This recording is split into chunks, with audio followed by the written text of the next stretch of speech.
మహిళల కోసం central bank of India ఇప్పుడు మీకు అందిస్తోంది గృహ రుణం. అతి తక్కువ వడ్డీ రేట్లకే ప్రత్యేక సెంటు గృహలక్ష్మి. పూర్తి వివరాలకు వెంటనే సంప్రదించండి 18003030.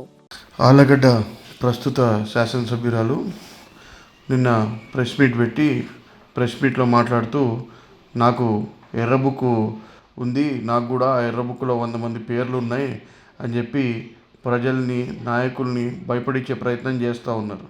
నేను ఒకటే చెప్తున్నా, ఆళ్లగడ్డలో ఎవరుని ఎర్ర బుక్కులకి పచ్చ బుక్కులకి భయపడే వాళ్ళు లేరు.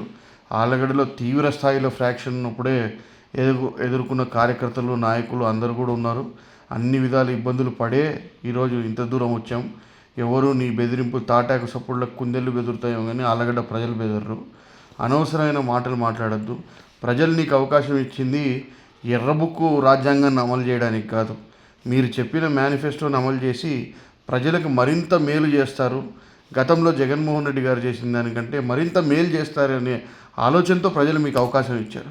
ఈరోజు ఆ హామీలన్నీ పక్కన పెట్టేసి ఈరోజు మా కాడ ఎర్ర బుక్ ఉంది, మా కాడ పచ్చ బుక్ ఉంది, దాంట్లో నీ పేరుందో ఎవరి పేరుందో అని చెప్పి ప్రజల్ని భయపెట్టే ప్రయత్నం మాత్రం చేయొద్దు.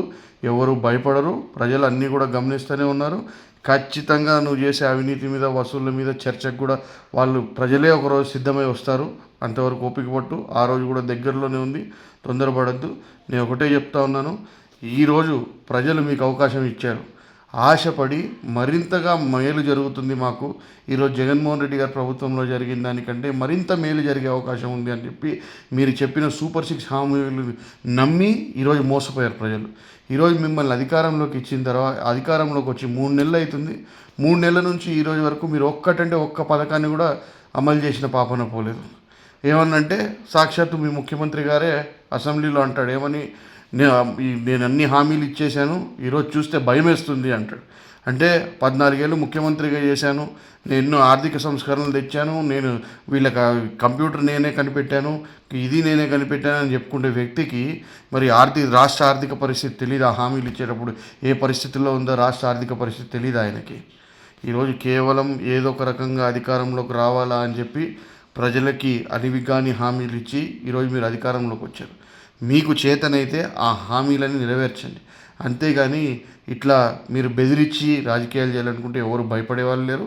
దాన్ని ధీటుగా ఎదుర్కోవడానికి అందరూ కూడా సిద్ధంగా ఉన్నారు. మరిన్ని వీడియోస్ కోసం ఛానల్ ని సబ్స్క్రైబ్ చేయండి. లేటెస్ట్ అప్డేట్స్ కోసం వాట్సాప్ ఛానల్ ని ఫాలో చేయండి. అండ్ లింక్ డిస్క్రిప్షన్ లో ఉంది.